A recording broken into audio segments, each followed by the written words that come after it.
Hey people, welcome back for another episode of the Jagged Edge. This is Ian here along with Chris. Howdy, everybody. Hey, hope you're having a good weekend, Sunday, maybe Friday, wherever you're at. A dry weekend. Very. Fortunately, myself being in Tennessee, I have not run into any issues with the massive hurricane that hit Texas. Just made landfall as of early this morning, technically. All the, of course, alarms and buzzers are out for that last night. Wishing everybody safety around the Corpus Christi area or whoever's close. Wow. You know, I don't think you're ever going to hear that or anyone else listening to this because it probably recorded different on your end, but the first half of your statement was super slow, and then everything just spat out all at once. That was awesome on my end. Nice. So I rubber banded that. Sweet. That was crazy. That was nuts. That's going to be great. Maybe it did catch it. Probably didn't because we record the audio on Ian's end. So, but that was awesome. So I thought I'd share an experience that none of you will be able to relate to. Speaking of perfect segue. Speaking of which, an experience that few will be able to relate to. Ian, did you get your copy of the SNES? I did not. No one who actually wanted one did. No one's. That's just about to say that. That's the irony of me saying that, because... Oh my God, I knew you didn't, because you're a regular human being, and you're not waiting until 1 in the morning randomly for the SNES to go out on pre-order. Yeah, good luck with that. That's what happened this week. I think it was 1 a.m. on the 22nd, I think it was. Yeah. Simultaneously, the SNES went out on pre-order. Now, if you listen to this show or have listened to the shows and my comments about Nintendo, especially when it comes to the NES Mini and the SNES Mini, you know I'm going to have a couple words about this. So, where to start? I guess just let's read off some of the facts here. All right, yeah. So, like I said, it came out in pre-order this week. At 1 a.m. to the delight of resellers and bot-controlled buyers, they were able to just gobble these things up. It's scalping time. It was crazy. It's nuts. So, yeah, 1 a.m., I think it was Eastern time. I'm really not sure, but simultaneously, they went out pretty much everywhere. Walmart, Amazon, obviously being the biggest two retailers, but everywhere else. Some places took advantage of this, like GameStop. By the way, do you like GameStop?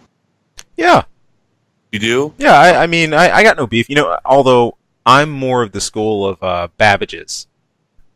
I miss Babbage's. It was a branch of EB Games way back before they all merged, and now we just have GameStop. But that was a thing back when. On high school, there was not only like GameStop, and there was Babbage's, and then like EB Games. It was crazy. It was like competition over nothing. So, well, I would recommend at some point here between this week and next, you do some research on GameStop, and we can talk about how horrible they are next week.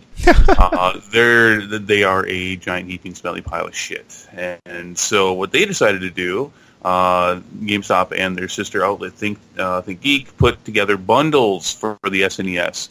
I think I linked one of these in our notes. Did you take a look at that? Yeah.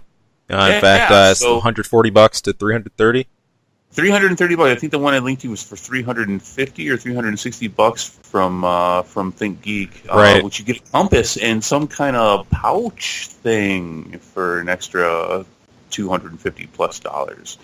Yeah, but of course, these things are up on sale at Amazon and eBay already. Just the pre-orders. The pre-orders are on sale for around the same price. So. This is nuts. They are sporadically showing up from time to time on Walmart and some other places. Some outlets are periodically allowing you to get pre-orders in if you go to their store, which that's actually not quite as horrible as some of this other stuff we're seeing, especially with how walk-in retailers are having a harder time combating with online. So I actually commend them a little bit for creativity on that one, but right. Actually make some people get out of their house every once in a while. This is horrible. Look, I am one step away from just just starting a revolution against Nintendo. I read a bunch of comments about this when it was happening and throughout the day. Did you keep up on this at all? Did you see what people were commenting on social media about this? I didn't track with it as it was being released, no. Well, so I was actually a little surprised. One of the first things I saw was somebody saying, "Hey guys, it's not Nintendo's fault that this is happening." Yes. Yes, it is. The fact that they all came out for pre-order at the same time means that Nintendo dictated when they could come out on pre-order. This is all their fault, especially with, they're still not saying how many they're going to release, which is the biggest issue. All people have to go by is what happened before. But either intentionally or through negligence, they have this stuff come out in the middle of the night where people are going to scalp them, and they've got to know that's going to happen. Or maybe they don't. They do seem so damn negligent at times that maybe they had no idea. But I've got to think that they understand that this is going to happen. This is ridiculous, and I guess the pre-orders went so fast on Amazon that they actually had to start emailing some people and saying, "Hey, you know what? We're actually not going to be able to get that to you on release date, but you'll get one eventually. We promise you'll get one." I'm done. I'm done. I'm so mad about this during the week that I'm actually not properly expressing how upset I was about this. I did want to get one of these for my brother, just like last time, although with the SNES Mini, I wanted one for myself as well, which I will get. I actually, last week I was doing some research on emulators and such, and I'm sure they can perfect whatever came out on the NES Mini, so I'm not worried about that. No lie, the biggest thing that I'd want to play on this is Star Fox 2, honestly. Because you won't. Not right now. You won't, and if Nintendo has their way, you will never. I guess, we've talked about this from time to time in the past, and we've come up with what I think is some legitimate reasons as to why they do this. This is more of a sprinkling of, hey, look how awesome this is. You can get all this plus online play and updates on the Twitch and in our other consoles, and which no one's ever going to do. No. Because they could do that now. They know they could do that now. I honestly think that I'm starting to think that this is more of a punch in the nuts from Nintendo to people who haven't supported them over the years. what better way to double back and really nix out people who followed this console, Nintendo, especially the games that are coming out on it for so long. And there's some real prolific ones, like Super Mario RPG alone is something that would cause a lot of people to go out just to get it just for that, because that is a tricky title to find and actually get your hands on now. But not it's emulators. Yeah, not for emulators. If you want your physical copy, it's basically a collector's item. But if you're a Nintendo fan, it's a rough day. It's just I don't think we've seen some pretty bungled pre-releases or like overpriced things, but this just really fell on its face. So here's my official decree. Until I can casually walk the aisles of a Walmart or a Target or somewhere in the mall or whatever, and casually see an NES Mini or an SNES Mini just on the shelves, it'll be a cold day in hell before they get any of my money again. Fair enough. This isn't Tickle Me Elmo or whatever else yet. This is something you'd expect at least at some point to be able to at least buy or reliably buy, right, or reliably pre-order. But it's even as hot. There's more Yeti sightings than there are NES Mini sightings. Yeah, even as hotcakes as some of the more current gen consoles have been, this is even under that in terms of a release. So, ugh. Yeah, and sometime here in the next few months or so, I'll let everybody know about the emulator I allegedly bought and played, and how awesome it is in comparison to the nothing or the wishful thinking of playing something that I'll never get my hands on. This is dumb. And I was making a point here about the comments and all that. There was a couple people who were defending, which is what I thought I would see for the majority, because Nintendo fans are diehard fans. Oh yeah. But to my surprise, the vast majority of what I read was just anger and frustration that they would do this. I mean, everybody's already upset enough with how limited quantity they're going to get for this thing. But to release it in that way, so that people who don't even care about this can sell multiple copies at 5 times the cost, and some even more. It is just ridiculous. I mean, I guess I was expecting, especially because there was the whole thing a few weeks ago with the pre-orders on Walmart and the mistake that was made with all that they would announce a pre-order date. Yeah. At least.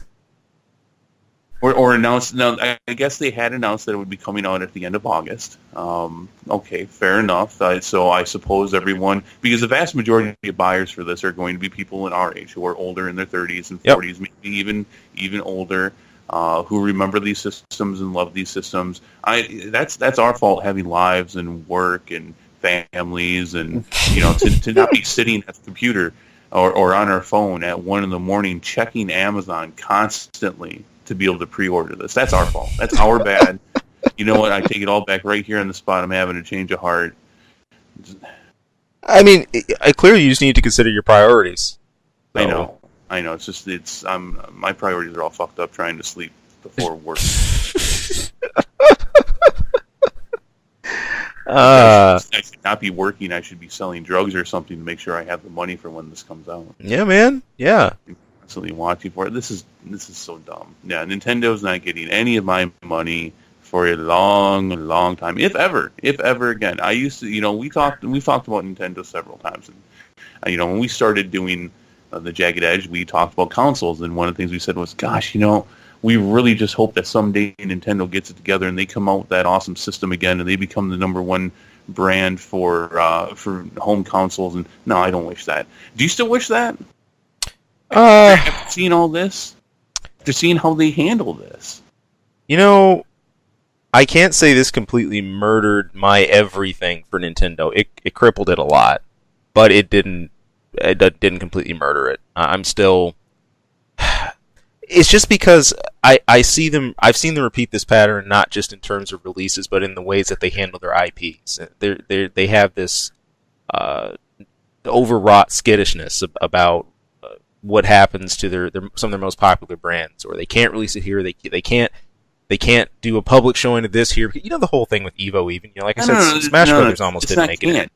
It's that they don't, and they won't.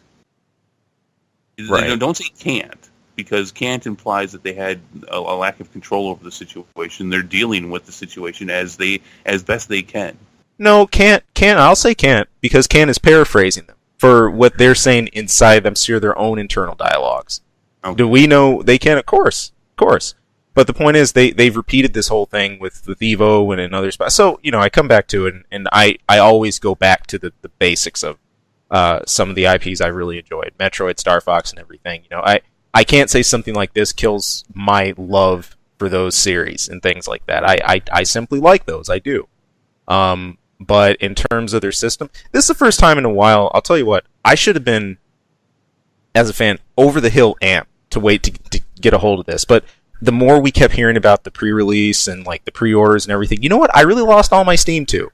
Because literally, when they said near end of August, and then we never had a definitive date, and then we kept getting closer, it was just so innocuous and out there. I said, all right, I pretty much see where this is heading, and I'm not going to be staying until 2 or 3 a.m. or camping out somewhere waiting. Like, whatever.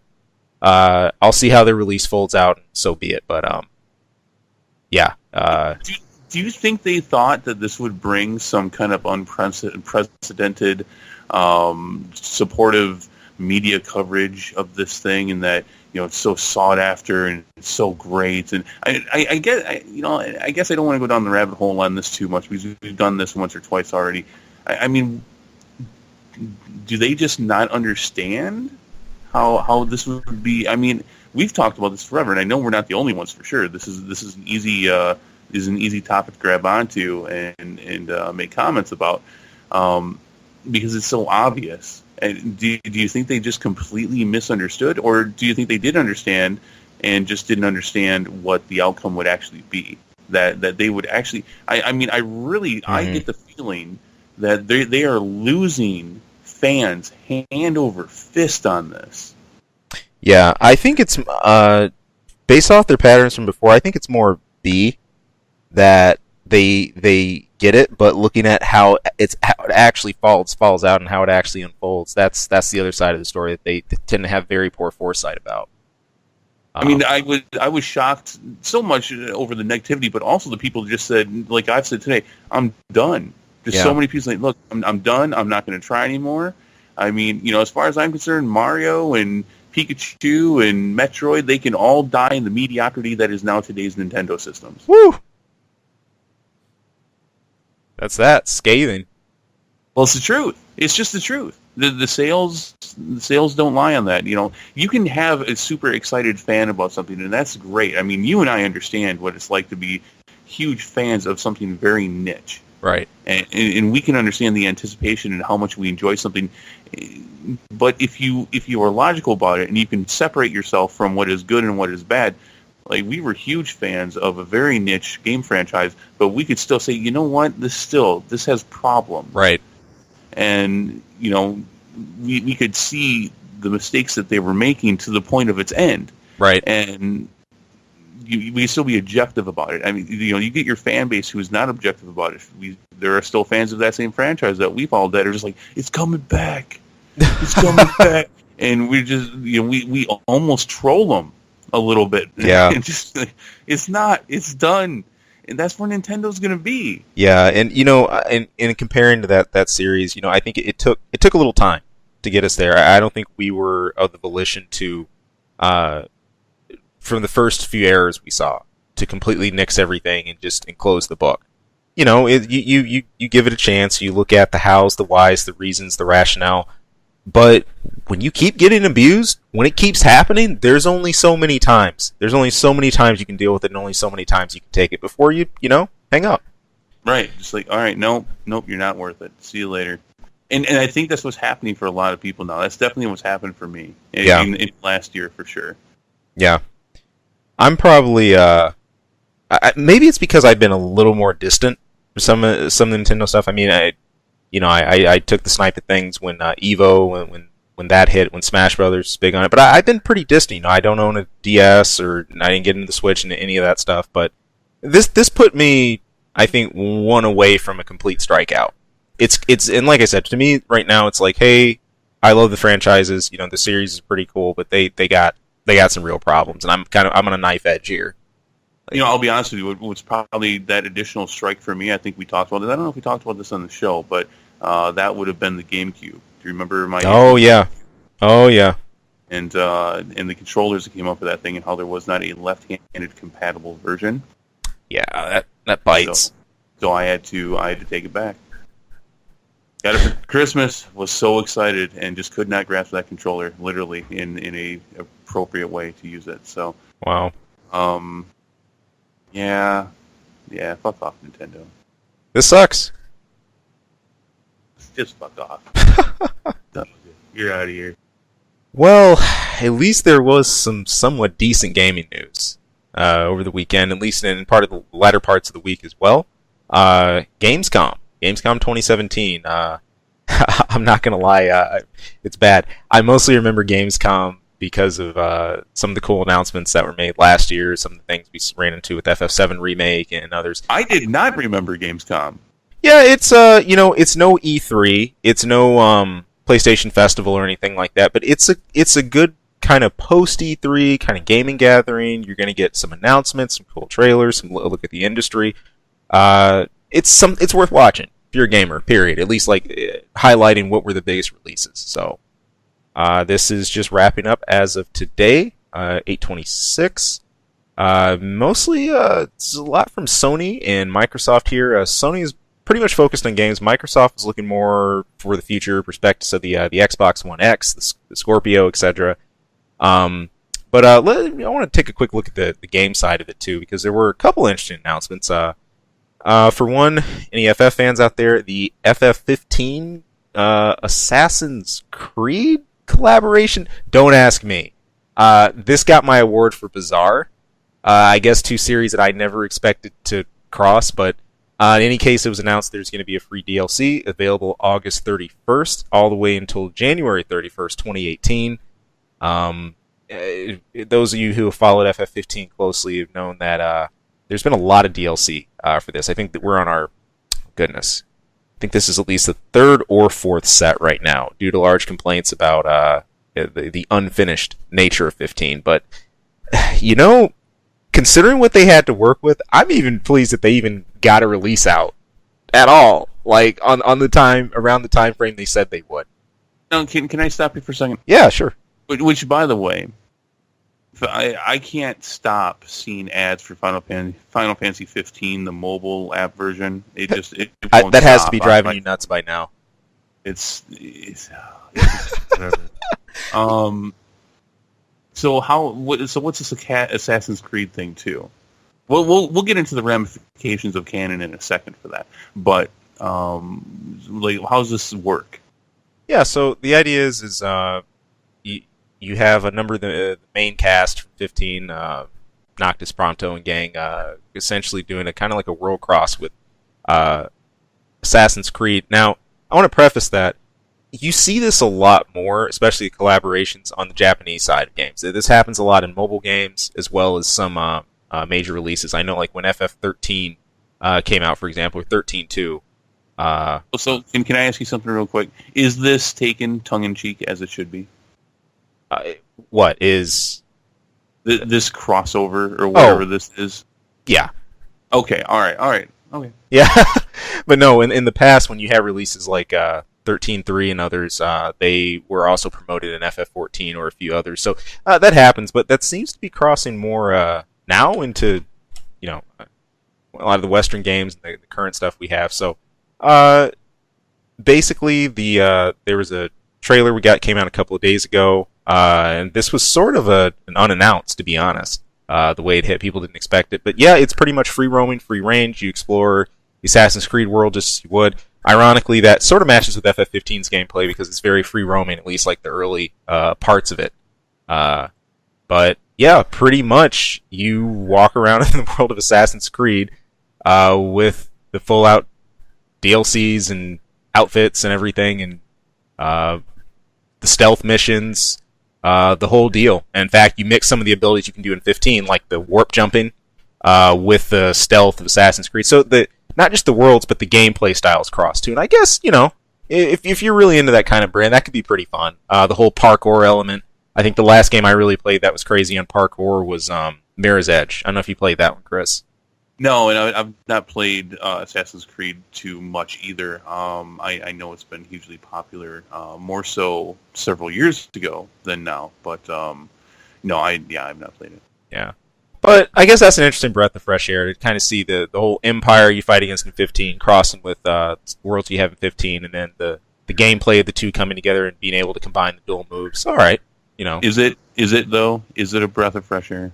It's cool to see, but. Fresh? I can't say it's fresh. It's not fresh because we've seen both games. So let me ask you, because you have Final Fantasy 15. You've played it. You've completed it, haven't you? I have not. Okay, not yet. So I know, because from a outsider's point of view perspective, I see these 4 metrosexual main characters pushed constantly. Oh yeah. Are they being grasped and endeared as much as previous Final Fantasy characters? Endeared? I don't think so. I think grasp because of the types of campaigns we see. As you see, this is pushed so much now, and they have so much, visibility. Noctis, though, the main character 15, being on equaling like Cloud Strife, Squall, Zidane. No, I mean, maybe we'll see with time. I mean, we knew when 7 hit. I mean, that was huge. I mean, pretty much every character there became iconic. But it's like fine wine. Some grow more with time. I think that kind of remains to be seen with Noctis and gang, especially because Again, when 15 came out, we didn't have the whole thing. Like, we've gotten these extra episodes added on. So I want to see 15 in its entirety first before, I think it really has room to grow and endear. But he's not hated. There's been an actually pretty solid reception I've seen. In fact, I thought more of a... I could be crazy for saying this, but from what I looked at, I felt like Noctis had a bit of better reception than Lightning did at first. What's Lightning? The main character, FF13. I'm sorry, go ahead. No, she's is ridiculously popular in Japan. But I think she's really caught on more here too. By 13.3 especially, she was pretty popular. I think it still is now. But I just feel right now like 15 just coming out compared to 13 just coming out. I think Noctis has got a bit of a lead. Could be nuts, but I was just going to make the comment, and I know this is probably the old fuddy-duddy in me, but yep. I definitely think that as far as how these characters have entrenched themselves in pop culture and over time and such, I just wanted to say that it has been 8 different versions of Final Fantasy plus all these other side and sequels and everything since they've had something as successful as Final Fantasy VII. Yeah. It's been a long time, and you know what they're not doing? They're not successfully changing up the formula that they're trying to push. The thing is, too, you have to break it down into multiple sides. FF7 wasn't just sales; it's the way it endeared. And for a long time, Square pushed that line that they would not be interested in doing an FF7 remake until they achieved a title, or especially an FF mainline title, that was of at least the same sales success caliber as 7 was. So, I think it depends how you gauge that. I kind of feel that's a little off the mark, because just looking at how much 7 sold, yeah, it's ridiculous, but what made it great? What made it so endearing, what made it stick? And I think if you keep making games along that line, that really entrenches people. And I not just 7, I look at that whole time period. The PlayStation trilogy for FF was fantastic. 7, 8, and 9 in their own right were all excellent RPGs. So not so much 8. See, you're like that. I'm not surprised to hear that. I know a lot of people didn't like 8. I know they did. We've talked about 8. Yeah. We have. I liked it. You've got a friend who loves 8, who thinks 8 is the best thing ever. And I don't buy that. Him and I have gone around a couple times about it. I'm sorry, but when a person can't use an item, there's something wrong with your game mechanics. Or you have to, oh, wait, I want to use Tornado. Let me go draw that. Draw. Okay, Junction. And the fact that I had to play that garbage card game. Triple Triad. Whatever. Okay, we're not gonna go off about that too much. But it's just my point, though. I mean, I see them everywhere. I see these just junky characters from 15. I'm sorry. I'm sorry. That's not my job. Talking about objectivity, I try to be objective about stuff. It's a little bit harder with Final Fantasy and Square Enix just because they've done so many things that I just don't agree with. But even with Final Fantasy 15, I gave it a moment. I gave it some time. I did some research on it, and I saw what they were dishing out to me. I'm like, yeah, I just no. Yeah. No to pretty much all of this. No. Fair enough. With that in mind, I think probably the main character of 15, Noctis, is probably going to be out of the group the more remembered because of how things center around him. But as far as overall, the way I've been impacted by an FF, I usually know how much I'm going to enjoy it off the first few parts. I can't say 15 had the same effect on me that 9 did, that 6 did, 3/6 I should say, 4 did off the bat. Fun in its own right. I know there's some parts later that become very corridor-like, and it sort of just marches, and then you just end, apparently. So, once I finish, I'll probably have more to say, but till then. All right, I'm sorry. I'll stop interrupting. Keep on going with GamesCon. Yeah. We also have... the pre-orders are officially open for the Xbox Scorpio. In case you're waiting for that. Xbox X1, the Xbox One X, that's not out yet? No. What? Oh man, there's an announcement on the I think it was the Xbox wire about how the pre-orders have apparently had pretty high sales and they've done pretty good, but these were pushed back. Remember, because people were expecting these to come up at E3, a few other spots, but it got moved back. They changed the date, and now it just became available for pre-order. It's funny though. Microsoft hasn't. I've not seen any official numbers about this. There have been some boast on the Twitter about high sale, but they're not. They're not giving substance to that sale yet. So. And that's the scary part. But go ahead. Yeah. So the pre-orders of that are open. I, for one, I'm not going to bite. Really. No, I've got something better. I've got a PC. Yeah, that's what I'm talking about. I was going to say if you, that's really how I feel. If you have a PC, there's not much need unless you're die hard for Xbox Live service or something like that. So and I will say, even though I'm not a big fan of a lot of their past games, it is my understanding that if you are the retro gaming on the Xbox One is awesome. Oh yeah. Some of the earliest titles are super fun. I mean, I know people still remember the first Halo, and man, list goes on. So okay, but yeah, it's not my flavor either. Fair enough. On games as well, the Shenmue 3 trailer, headed by Yu Suzuki, was debuted. There was a bit of a backlash against this one. A lot of fans were a little miffed about how dated a lot of the characters seemed, especially just in terms of expressions. The kind of deadpanness kind of took people back to maybe even PS2 era and whatnot. So the head of the project, Yu Suzuki, was saying, "Hey, well, this was rushed just for the trailer. The actual version is going to be more complete. Character motion settings like facials, that's all going to be fleshed out. We'll work on that."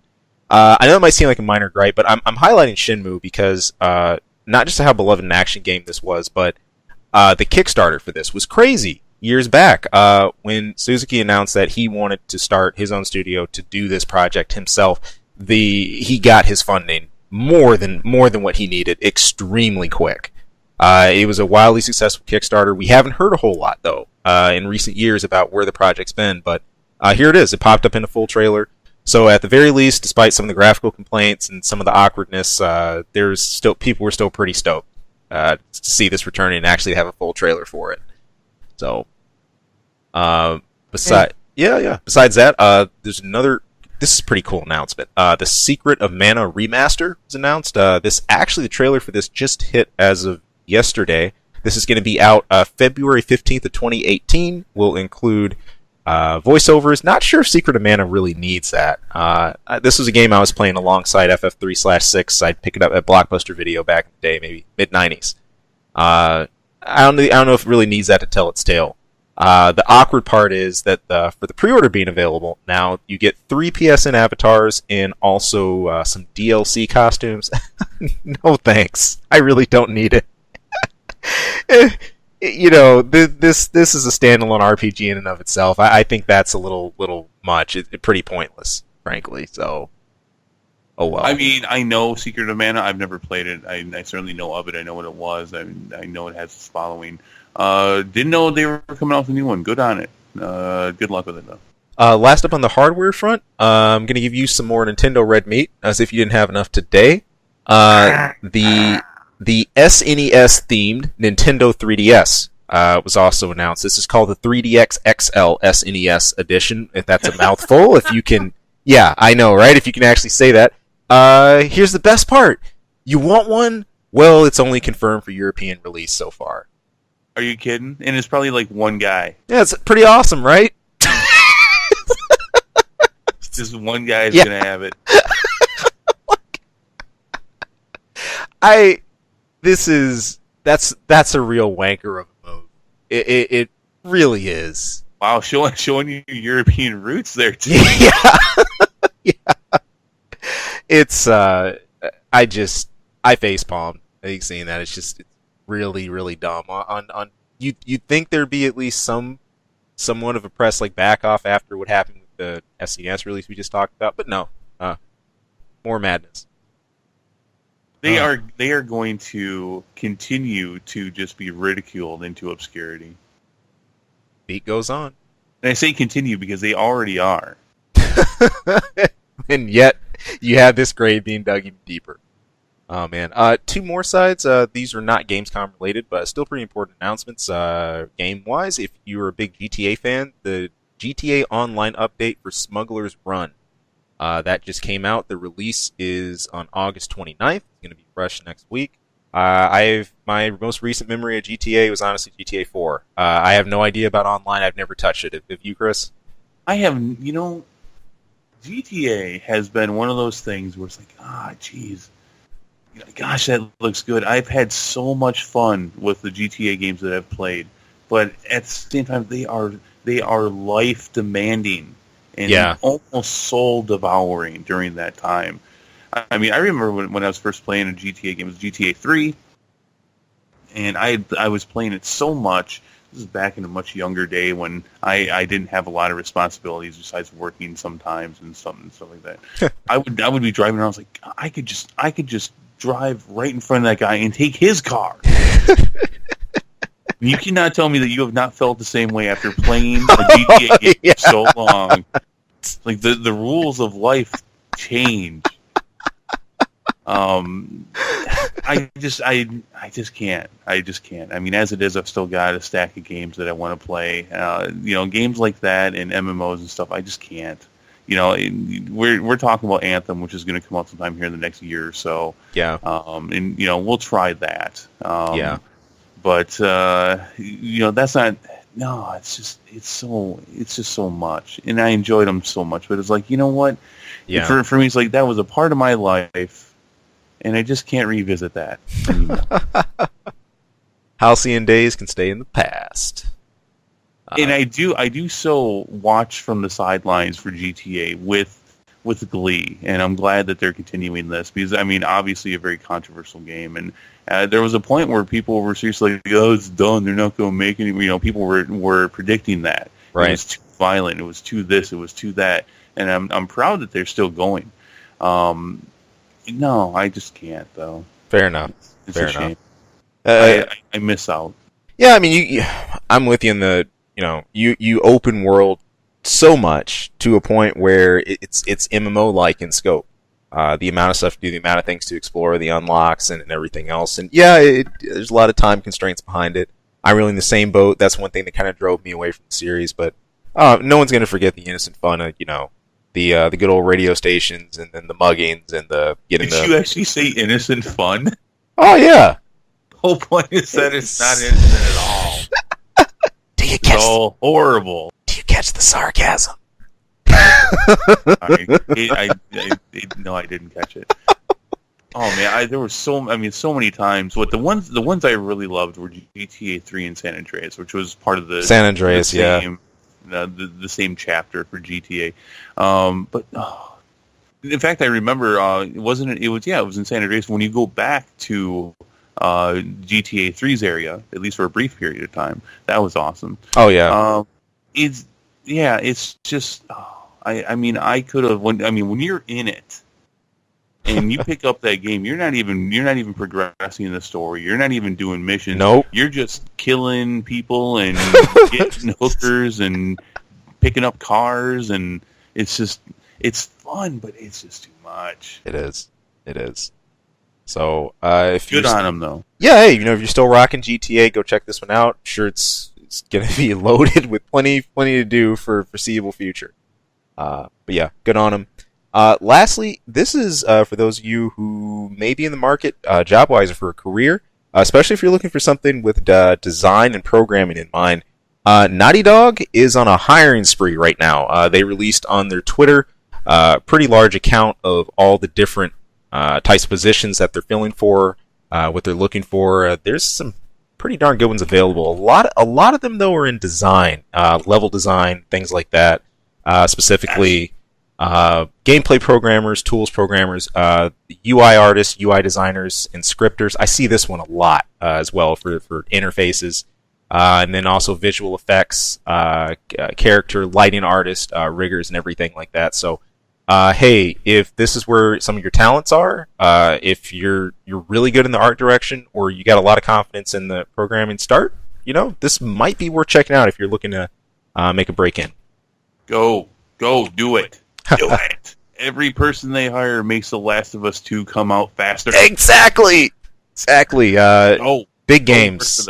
Last of Us, Uncharted, what was it, Jack and Daxter. I first remember Naughty Dog from Crash Bandicoot, so I'll never forget them. And they had success here this year with they repackaged that and came out with the first 3 games. They rebuilt them from the ground up.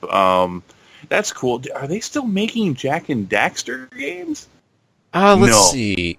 The last one we had on PS4 was recent-ish. It was in the last few years. Wow, I didn't even know they existed anymore. It's crazy. It's crazy. Well, I just want them to come out with The Last of Us Part 2. Just more of that. More of that. I don't think we've talked about that too much in the show. I bought that for you for Christmas last year. Oh, yeah. Because I played it. We talk about gaming, and most of the time I unfortunately can't get into that. The only reason we're not talking about that is because there hasn't been a lot since the trailers, and I can't talk about the trailer because this guy hasn't finished the first one. Fortunately, the Last of Us 2 stuff was pretty recent. If I recall, didn't they do the trailer release right at the end of 2016? Oh, yeah, around there, maybe even the beginning of 2017. Right. I remember I'd gotten you the game, and we were talking about it. Yeah, it was 2017 yet, because I got that for you for Christmas. They come out, like, it was just coincidence the trailer for that came out just days or around the same day later. Yeah, I've had to keep my mouth shut about it because you have not finished yet. So finish that, and Naughty Dog, finish part 2. Get it out. I want to play it. Right on. I was anticipating and was not disappointed with the fact that they had nothing for it over at E3 because I figured it was going to be so long until they come out with it that there was no point of announcing anything for 2018. And unfortunately, that is the case.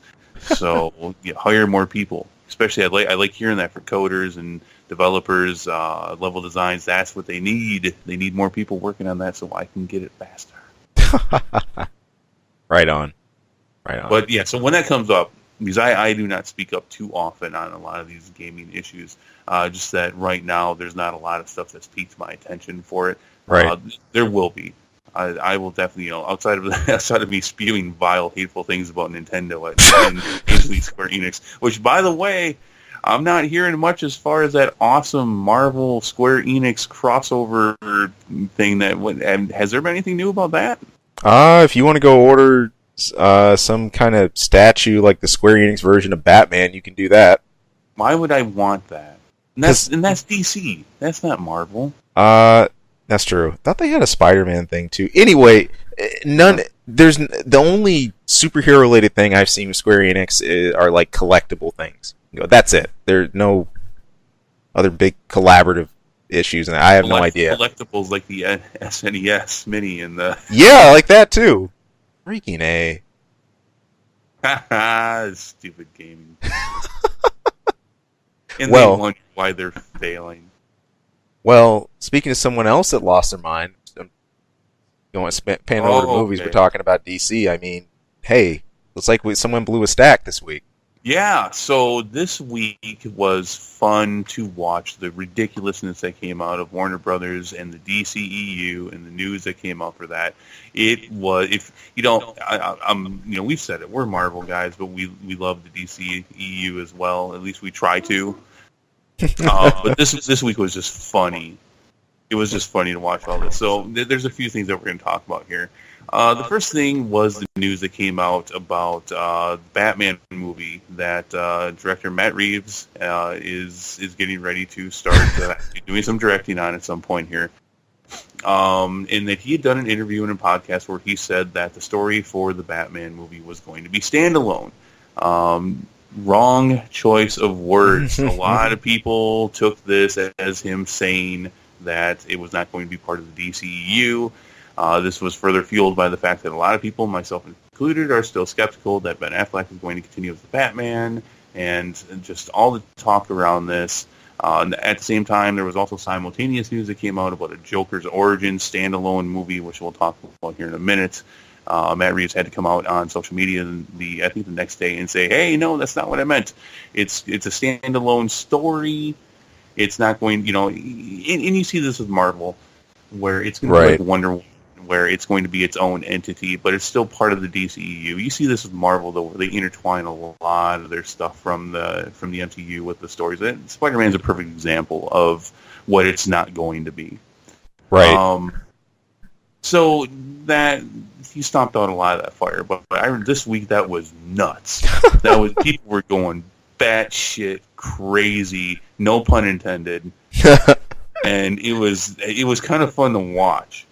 Add on to that, the next thing that also came out was that that they're coming out with a Joker origin movie, which could be kind of cool, except for it's not going to be part of the DCEU at all. See, go ahead. No. I'm sorry. I have a quick question about that. I was going to highlight it. I'm wondering, do you feel this whole entry about the DCEU was either too early, not needed, or premature in any way? Like, because there's this whole talk of constructing this canon outside of DCEU and then having the DCEU. Does DC need that? No. No, in fact, not only do they not need it, it's harmful to the current property. See, these are along the lines I've always been on this as well. I suppose it's just an issue of pick a direction and go. And so the speculation on this is because this all has to do with the fact that Martin Scorsese is going to be one of the producers for it. He's attached to this apparently. So from some of the commentary I've seen on this is that the feeling is generally that he came up to Warner Brothers and said, "Hey, look, I want to do this," and because it's him, and because he does make some good movies, that they're going to give him what he wants because he doesn't want it attached to the DCEU, or he's asking that it not be. He doesn't want the restrictions. So there's a lot of different pieces to this. The first thing is, do we need a Joker's origin story? No. Should we have one? Should we even have one? I know a lot. In DC Comics, again, while I'm not an avid reader, DC Comics from time to time has tried telling origin stories for the Joker, but in large part his past has been very ambiguous, and a lot of people have preferred it that way. Right. I think The Dark Knight is a perfect example of playing on that. Right. And if anything, I think that's what always, to me at least, made Joker stand out so much as a villain. Someone who didn't need superpowers to have this real ghastly presence about him. He's less of a man and more of a force. He's almost like a representation of chaos. And right. I think that's illustrated so well through how unsettling his character is. I think trying to rationalize and make perfect paths and make everything PC and have everything laid out. I could be sounding like a purist here, but I think it's a bit of a disservice. Well, and I think that, like you said about him being chaos is, I think the lack of an origin both encompasses and at the same time emphasizes onto that. Yeah. You don't know where he came from. You don't know what his motives are other than what he's showing you. And it's, yeah, now, that being said, this sounds completely different from what we were talking about recently with Yoda, where a lot of people feel the same way about Yoda and how he should have an origin, and I disagree. I would love to see an origin. But, okay, fair enough. So I can understand the perspective. I would prefer not to see one. And if we're going to get one, why wouldn't it be part of the DCEU? Right? It almost takes away from, well, not almost. It does in fact take away from the struggling property that they're trying to build. Yeah. And I mean, especially all the issues that I'm hearing and that we have not reported on because it's all very speculative. About all the issues that continue to come from Justice League. I'm sure you've heard that original rough cuts of it before Joss Whedon got on it. People have said that it was unwatchable.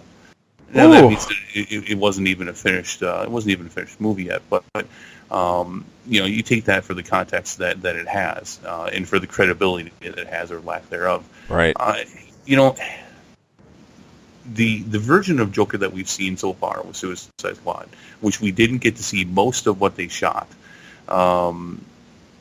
Some people take it or leave it. I thought Jared Leto did a fine job. I wasn't like, oh my god, that's so awesome. I think for the shoes that he had to fill, he did okay. I thought he did a fine job, and it didn't leave me thinking, oh God, that sucked. It left me thinking, you know what? All right, I didn't see enough to actually see if I like or hate this, but Right. I'm not hating it yet.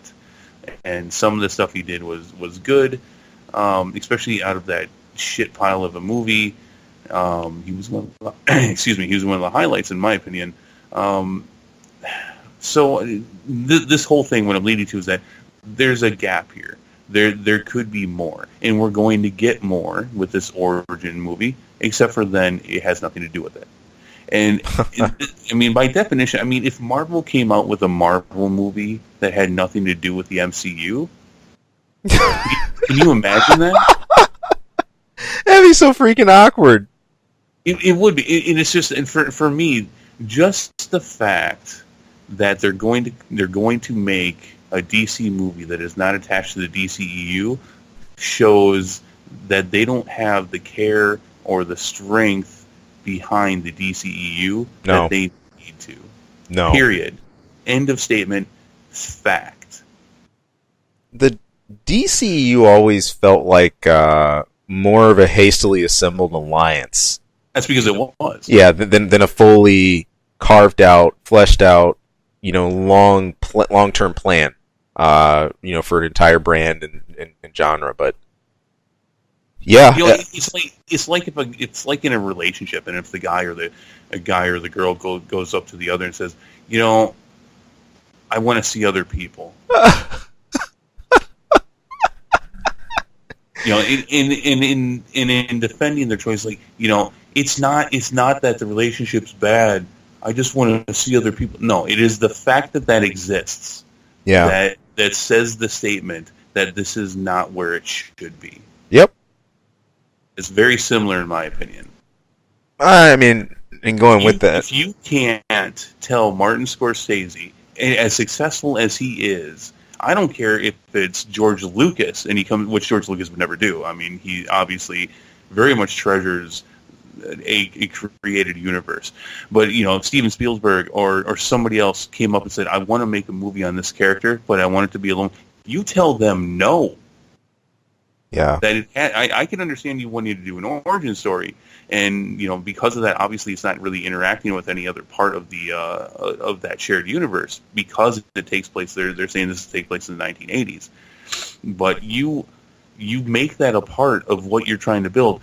You have all this time, all this money, all this effort, and you're just going to have one successful producer and movie creator come up and say, yeah, I want to make this Sevierville, and you're just going to roll over? Dollars and cents, man. Or what they perceive to be dollars and cents. It just shows the weakness of the brand. Yeah. No, I mean, well said. It always troubles me if you have an outlook or a prospectus in something, and you don't stick with that script, you stick with that plan. It's sort of, hey, everything's hunky dory. Oh no, I'm just kidding. I'm going to go over here and do this instead. So no, that being said, a lot of this is speculative, and maybe it turns out to be otherwise, and I do hope so. But that is really where a lot of people are leaning on this right now. And it has not been debunked in the slightest that this will not be separated from the DCEU. Well, look, even if that is not contested. Even if it isn't. Look, I mean, even, let's say, look, the fact that we're even having a conversation about this, in my, for a completely cohesive brand, this should not be even part of the conversation. And that, this is not just as a result of what we're seeing about the whole standalone thing. About I get that. You have misstatements and everything. And Marvel does this and others do that. That's okay. But just that we're treading in this territory already, I think that's troublesome.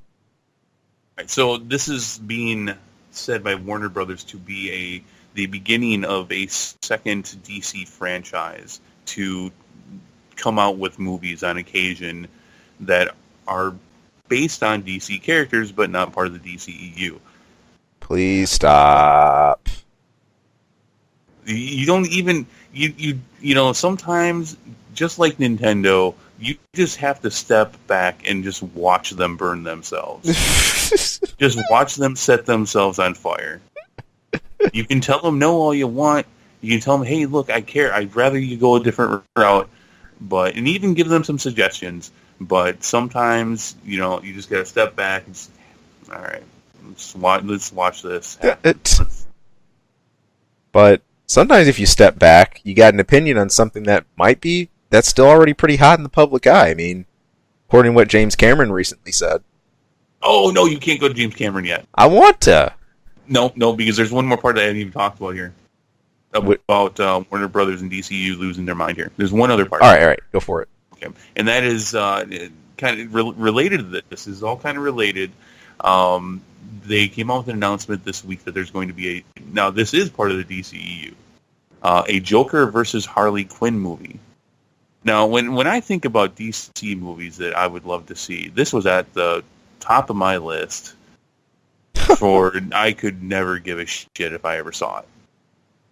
Yeah, I was going to go somewhere else with that. This is crazy. This is look.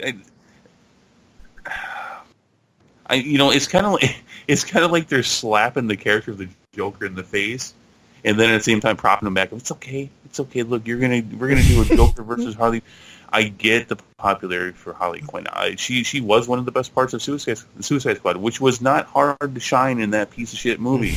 But I get it. Everybody saw the Halloween costumes. Everybody saw the cosplays. Everybody knows it's huge. But okay, now you're more of a DC comic fan than I am. A little bit. Even I know that the relationship of Joker and Harley Quinn is nothing to be glorified. This is a horrible, destructive relationship. A lot of people came out of that crappy movie thinking, a lot of couples like, yeah, let's be Joker and Harley Quinn. Whatever, okay. And at face value, this is fun, and I get it. But do we need a Joker versus Harley Quinn movie? No. What? It lacks depth. It lacks substance for me. That being said, they're also now saying that Gotham City Sirens, which was going to be a movie, and that's had its own miniseries of comics, hasn't it? It's based on a lot of the female characters of the DC, and specifically in the Batman universe. Ah, yes. Yeah, they're saying that's going to be canceled now. What? But yeah. So they've been working on that one for a little while now. That's been in pre-production for a while. Daggum, man. So yeah, but that's not confirmed. But a lot of people are saying that's going to be canceled, especially for this Joker versus Harley Quinn. So we're gonna get the Joker and Harley Quinn again in Suicide Squad 2, which I don't even think they should make. But yeah, dude, Warner Brothers and DCEU have lost their goddamn minds. Remember when we reported a few months back that they were going to slow down and only make, they were going to make sure do time. And how happy we were to hear that. Yeah, and now left turn. Golly. Okay. Now we can move on to the next one because I don't think anything else needs to be said on that anymore. It's like I'm going to go see Justice League. I even said that when I have the choice between Aquaman and Bumblebee, I'll even go see Aquaman. Thank you very much. I'll probably go see Flash. I like Flash, but Jesus Christ, I still have no interest and probably won't go see Cyborg. They have not sold me on that in the slightest. Same, not as a standalone. Okay. Let's move on. We've railed on the DCEU enough. Let me finish by just saying one more time. Shut up. I'm gonna have to pull you at the ring in a minute. Go ahead. I want to like this. You know what I enjoy from DC as far as media. You know what I really enjoy, and when I see clips about it all the time on social media, the animated stuff. Oh man, that stuff's awesome. Like the Flash movie. Stuff they had, like, what was it? The crossovers with, like, Batman and the others. Yeah, they're always cool. There's so many of them, and most of the time they look pretty good. Yeah. Why don't they try to make a cinematic universe out of that? Seems logical, right? I say that I say it because I feel that it's a niche that they dominate already. Like Marvel comes out with their cartoon movies, and they're all right. Some of them are okay, but I haven't seen a lot of either. But from what I have seen, the DC ones are so much better, and it seems like it fits. Do you know what I mean by that? It does. No, it really does. I know. Gosh, the last one I saw was that I forget, it was called Paradox something, where Flash had crossed into that alternate universe where the Justice League itself was really questionable in terms of their methods and everything they were doing. But no, there have been some awesome DC films. I think that was during a DC film where Flash caused a time warp by letting his power go full. Yeah, that was nuts. Good stuff. But, and I mean, it seems like it's a corner that they've already controlled. I would want to continue seeing them in 2D like they're doing them now. See, that would be my concern, is that Warner Brothers, let's make them. We'll go 3D, and we'll give them huge, ridiculous budgets, and the story will be shit. They don't care. Because, I mean, obviously these things are story-driven, they're character-driven, which is something that they can't seem to do in the live action too well yet. No. I don't know. I mean, I saw some of those, just with the news I heard this week, and I saw some clips of some animated movies I hadn't seen before. I'm like, like there was a clip recently that came over Facebook for me. It was Nightwing versus Deadshot. Oh. Yeah. And it was awesome. Like 6 minutes of awesome. This is so much better than anything I've seen in a long time from these guys in live action. I don't know. All right. Okay. I'm done. Let's move on to this other horrible shit. Chris, there's only bones left, man. You gotta stop chewing, bud. Let it go. Try to. Let it go, man. Well, this next thing is actually. I know DC. it's that's the irony. It's still DC related. We don't get away from it. It's different though. This is not about. Well, this is about it, but this is about people. Well, you know what? The more I continue to say it's not quite the same thing, I keep coming back that it is. So let's just go with it. There's quotes here that you're gonna have to read, so I'm gonna let you do it. Yeah, I got you. This is that's been established. Fact. In a recent interview with The Guardian, James Cameron had quite a bit to say about Wonder Woman, railed on it a bit, in fact. This is quoting James Cameron. All of the self-congratulatory back-patting Hollywood's been doing over Wonder Woman has been so misguided. She's an objectified icon, and it's just male Hollywood doing the same old thing. I'm not saying I didn't like the movie, but to me it's a step backward. Sarah O'Connor was not a beauty icon. She was strong, she was troubled, she was a terrible mother, and she earned the respect of the audience through pure grit. And to me, the benefit of characters like Sarah is so obvious. I mean, half the audience is female. Okay, all right. Now I want you to stop there. Don't read the next one yet. What do you think of that comment? Pretty brutal. It is, but do you think he's right or wrong, or is it even that simple? I don't think. I think he's painting it too broad a brushstroke. I hear, and I'm going to highlight it this way. When I think about it, okay, initially when I saw the success of Wonder Woman, I thought back to the success of Frozen. I really felt it's less about the objectification of a female icon or like a sex symbol or whatever else. More so this whole concept of empowerment. And that is seeing really powerful, female leads do an awesome role without being a damsel or something else. That theme, we've seen that repeated a lot lately. I'm not highlighted. Okay, you had Wonder Woman here. Let's keep going back. You had Frozen. There have been a number of other, couple other Disney films. What was one with Manoa? I'm sorry, I'm bad with names. It was a 3D animation. Dwayne Johnson did the voice talent for it. Mm-hmm. That's another example. But we're seeing that theme repeat a lot, and I felt it's more of where movies are going with how they're handling female protagonists, and how that narrative is being seen, that new lens that we're getting. I think it's way less about objectification and symbols and icons or just male Hollywood. No, I think that's a little black and white. Okay, all right. Okay, go ahead and read the next part here. What Patty Jenkins had to say. All right, the response from Patty Jenkins. This is Wonder Woman's director. She says, James Cameron's inability to understand what Wonder Woman is or stands for to women all over the world is unsurprising, as, although he's a great filmmaker, he is not a woman. Strong women are great. His praise of my film Monster and our portrayal of a strong yet damaged woman was so appreciated. But if women if women have to always be hard, tough, and troubled to be strong, and we aren't free to be multidimensional, or celebrate an icon of women everywhere because she is attractive and loving, then we have not come very far, have we? I believe women can and should be everything, just like male lead characters should be. There is no right and wrong kind of powerful woman, and the massive female audience who made the film the hit it is can surely choose and judge their own icons of progress. Right. So social media went nuts about this. I can be honest, I didn't read a whole lot of that. Yeah. I definitely caught that this thing was on fire this week. For sure. Wow.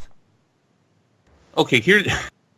This is multifaceted for me. This is more than a he said, she said thing for me. Same. First, I forget the actress' name right now. Sarah Connor in Terminator and Terminator 2, specifically in Terminator 2. I remember back to the 90s. When that came out, her role, that character, and the way she was depicted, especially at the time, which was pretty damn rare, was a great, strong female role. Oh yeah. And he's right in saying that was a great role, and that was a great depiction of a strong woman, especially a very imperfect, and in many ways broken woman coming back, redeeming herself in some ways, but fighting back. Right. He's absolutely right. That was a great depiction, but he is in large part comparing apples to oranges here. There's very little comparison here, other than the fact that they are women who are playing strong roles. Right. There's really nothing, and they're both in movies. There's really nothing more of a comparison here. First part of, for whatever reason, part of the reason a Wonder Woman movie hasn't been made is because audiences would not have accepted it for a very long time. I'm not saying how or why. That's just a fact. This is the first Wonder Woman movie. The last time we saw any kind of substantial live action was a TV show in the late 70s and early 80s. Right. Which was a completely different depiction of the character at the time. Now, that being said, I think part of this conversation, there needs to be a part to be said for how Wonder Woman has been depicted in the past, not just in the movie, not just in the TV show, but in the comics as well, which has been sometimes great, sometimes horrible, depending on who's been writing her and who's been drawing her. So, when the greater part of this conversation is that sometimes she has been used poorly, and it has not been a very good depiction of a strong woman. But in comics, you get that. Yeah. There's when you're talking about movies in this kind of media as well, it's not just women that get this treatment. Men do as well. I mean, you see it in Marvel movies all the time. Like Thor will take off his shirt for no apparent reason. Just to have that scene. Right. But ultimately, James Cameron needs to shut up. Yeah.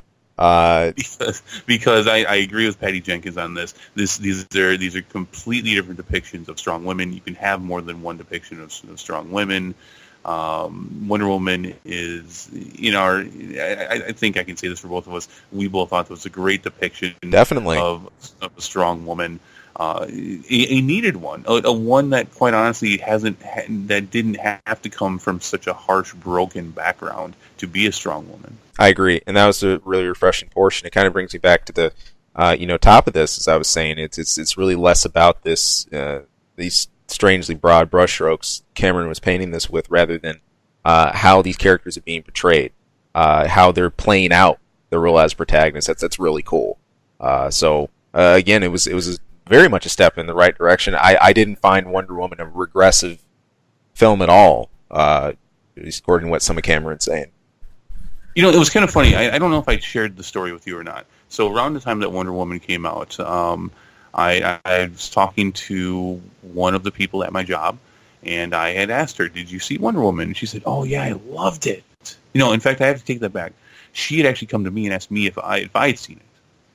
So she said yes, and then she said, "Oh yeah, it was great." Now they don't watch a lot of movies over there for some reason. I'm not sure why, but she came up to me. They know that I watch a lot of movies, and I do commentary on them. And she came up and said, "Did you see it?" I'm like, "Yeah, it was good." She said, "Oh, I loved it so much." And I asked her, and this is one of the more controversial parts for you and I asked her what she thought of the end. When she went up to the air, did kind of the Jesus on the cross stance, and how at the end she was so overly powerful. And she's like, "Oh, that was so great. That was one of my best parts, in my opinion." And I said, and I told her, well, I said, I actually thought that kind of made the character weaker. The fact that they made her so overly strong takes away from the fact that she's not this perfect person who can handle all these things, but instead goes into those situations very imperfect and knowing that her life could be in serious peril. It felt like they took that away from that character. Right. You should have seen the scorned look I got. Really? Yeah, I was surprised. It was like it's like I was trying to take something away from her. Really? Yeah, it was. It was shocking. After I'd made that statement, it's like, I thought they made the character weaker by at that point making her so powerful, and maybe she didn't understand what I was trying to say. But yeah, it was kind of surprising. Wow. I think you and I understand we come from the same place on that. We thought ultimately the character was weaker by taking away the bravery that would have taken to face what she had to face there with Ares and everything, by making her so powerful and immune to a lot of what could hurt her and possibly kill her. Yeah, even then, I mean, I guess that was a sort of jarring part. I mean, I've seen at least snippets of a lot of the various Wonder Woman arcs and the stories, and of course her very nature, what she's descended from, who's the warrior tribe she's part of, and everything surrounding her history. I get all that, but what was cool is Wonder Woman always had all this strength, had this power, could do these things, but she never felt Zeus-like or like completely godlike in all of it. Like, if anything, it was sort of like kind of Superman level, like maybe like a little under that, but like it was. I loved her combat experience, her battle experience, the style of martial arts she had, and everything. Like she was all in all a genuine Amazon, truly seasoned warrior. That was one of the coolest things about her, and I think ramping her up to like crazy status sort of right defeats some of it. Exactly. I thought so too. It's kind of funny because it's like it's kind of like when people ask you what would you do if you could be invisible, and most people say I'd go rob a bank. It's kind of like that same thing. It's like, well, so hey, hats off to people who actually go rob a bank. That takes some balls. Hey, that's a poor analogy. It sounded better in my head. No. The point comes across. Now that in execution, I mean. I probably could have just executed that better, but I think the point comes across. So it's like they took away a lot from this character by making her so damn powerful. Yeah. That's kind of on this topic, but not quite the same. So yeah, this. Let me just say here that James Cameron right now is 0-2 when it comes to superhero movies. Now, you had that stuff with. Cable a couple weeks ago, and how he turned away his movie, he turned away Avatar, and he got all butthurt about it. Yeah. So now he's like railing against Wonder Woman. I hope this is pure speculation on my part. It seems like he's trying to grasp a little bit for relevancy. Yeah, I just hope he doesn't go into this whole mid-directors, midlife crisis, whatever you want to call it, and repeat. I guess sort of a little bit what we saw with Alien or stuff like that. It just, look, you're talented, man. But please be careful what you weigh in on. Like, so talented. I mean, yeah, and he's so talented that he might actually make 4 extra Avatar movies work. Yeah, I mean, I don't want to see, but maybe he can pull it off. There's that many directors that could, I think. Yeah, but, anyone could. But yeah, that's a shame. So, dude, just chill out. No, it feels really kind of skeevy to me. It's like, look, yes, you have it. Sarah Connor was an awesome character. A lot of people will look back to those movies and say that, some probably feel that she was the best part of those movies. I mean, there's something to be said about the fact that Terminator and Terminator 2 are the two best movies, and she's in them. So, I'm sure that's more than a coincidence. But you don't have to. You don't have to go again. I think he just completely missed the mark on here, and it almost feels, maybe it feels skeevy because he's almost like taking something that was really popular and trying to make it bad to lift up something he had done. Yeah, shame. All right, so you know what? It's that time again. Well, it is, but yeah, and we need that because besides some of your Gamescom stuff, most of this week's news was shit. Well, let's end it off on a good note. Let's go with the Info Minute. The Info Minute. Let's spin this right up to the top of the minute. This minute is finger licking good. It's all about KFC. Oh my god! I mean, it is. It's all about KFC. You've got me scared. So there's this is sort of in two parts, but it highlights some major things that are happening with the chain. I want to take a quick look at something's happening in China. First of all, there is a KFC branded smartphone on the way out. This is wait. A KFC branded smartphone. Yep, it's got Colonel Sanders on it, and it has like the 1987, I believe, like a logo in the back of it. So here, check this out. There's a little bit of background first. So KFC is one of the largest restaurant chains in China. There's over 5,000 of them. Across I had no idea. Country. It's huge. There's a brand of smartphone called the Huawei, Huawei. It's Huawei 7, and it turns out they're partnering with KFC to produce a special edition limited smartphone. It's going to be about $182. There's only going to be 5,000 of these phones sold. Now, part of the which, by the way, is twice as many SNES minis that were there's the range. Oh man, part of the sorry, I had to. No, you did. No, it was well plugged.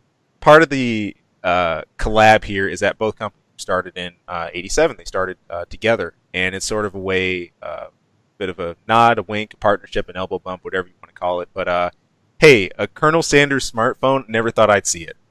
That's awesome. Is it white? Tell me it's white. I think you can choose colors. The one I saw was red.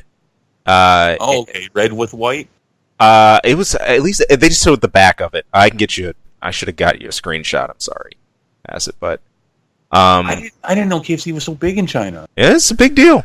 It's a big deal. Kind of like it's funny. Some of the chains we take for granted here are just gangbusters in other places. Like what threw me off when I was in the UK, I didn't know McDonald's was that big a deal. You see McDonald's right, stop here, whatever, stop by, get some nuggets or whatever, but in the UK, it is ridiculous. It is full 24/7. The one I used to go to downtown was just nonstop. I mean, you would think they're selling gold in there or something. So was there anything radically different on the menu? I know it's been a while since you were there, but no. Nice. So it's just. What about in China? Do they offer different stuff in China? Well, you probably don't know. I have no idea about the menus there. Different, but I mean, it's just caught on. Well, you said that there was two parts to this. Yeah, so this is the first part. And this is also KFC related too. So, while this doesn't necessarily, I'm sure it's going to encompass part of the training for China, but there's also a change KFC has announced with the way they're training their employees to essentially their chefs to cook, to remake the recipe, all the spicy, the crispy, the original, whatever else. I haven't eaten at KFC in a while, excuse me. But the idea here is there is a virtual, like a VR game, basically, that KFC is tapping. The game is developed by a tech group of an ad agency called Whedon and Kennedy. It's intended to be played on the Facebook-owned Oculus Rift headset.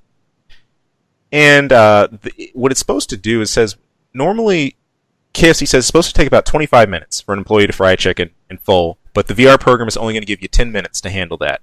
And this is going to cover everything from inspecting, rinsing, breading, racking, and then the actual pressure frying process itself. One of the spokespersons was saying the VR is not meant to speed up the process. It's just to teach cooks how to make the world-famous original recipe fried chicken. Okay, so is this an app to actually teach people, or is this just a simulation that people can play and have fun with? What is this? This will be an in-house simulation for KFC only, and for staffing purposes and for training. That's cool. Okay, because I mean, as like an actual app or something, I would never play it. No. But that is hilarious. Yeah, I chuckled at that, in Oculus Rift, we talk about this in the context of gaming so much. This is the first time I've ever seen a major company use this for as part of a training tool or like part of their main company plans they push. So really interesting stuff. So what's your favorite part of KFC? What do you get there? What's your go-to from KFC? Man, I'm all about that multi-piece bucket, drumstick bucket. You give me some mashed potatoes and some sides, man. I'm set. To be honest with you, I've gone to KFC just for their mashed potatoes before, though. They're so good. They are. They're not as good as they used to be, though. True. That's true. But when I was just 15 years ago or so, that was my crack. Some of those mashed potatoes. Recently when I went there, I got one of their $5 fill-ups. Oh yeah. Yeah, that was pretty good. I actually hadn't gone there for about 2 years prior, though, because the time before I got one of their $5 fill-up things, and the mashed potato was the tiniest little bit. It was like 3 bites. And it was this tiny little thing, and so I went there a few months ago, and I walked in. I'm like, look, here's the thing. I'm here because my mom wanted some KFC, so I'm getting that for her, and I gotta get some for myself. So I know what she wants, but if I'm gonna get something here, I need to know.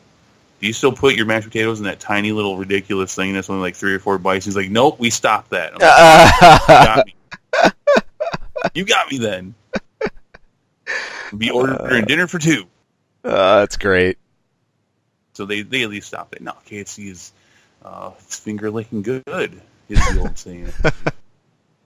And then apparently you get your phone all greasy with it now too. Apparently, just take some paper towels or something. That is hilarious though. That it's not just a case for the phone; it's the phone. Yeah, yeah, that's awesome. I wonder if it's got like KFC themes to it and stuff, and like the interface and everything. That's hilarious. It's just stuff we wouldn't do here with our brands. I love it. Love it. All right, so I think that's it for the week, isn't it? Yeah, that'll cover it. Thank you so much for tuning in. You can catch us again next week. Yep. But hey, as always, be sure to drop a like, fave, comment, subscribe, all that good stuff. And of course, you can email us. That's caseonmedia@gmail.com. But until then, we'll catch you guys soon. Have a safe weekend. If you're going to be anywhere near the Gulf, the hurricane, please be well. Take care. Yeah, be safe. Get out of there. All right. Have a good weekend. Thanks, everybody. See ya.